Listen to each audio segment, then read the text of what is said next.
You ask Tiger to solve. This deals with linear equations with one unknown. The final result is a equals -8. Let's solve it step by step.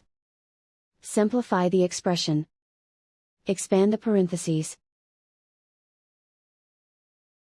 Simplify the arithmetic. Multiply the coefficients. Group all constants on the right side of the equation. Add 8 to both sides. Group like terms.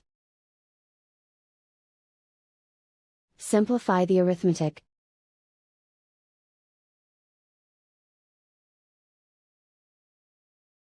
Isolate the a.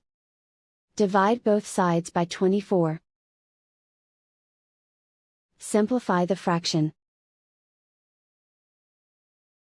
Find the greatest common factor of the numerator and denominator. Factor out and cancel the greatest common factor. And so the final result is a equals -8.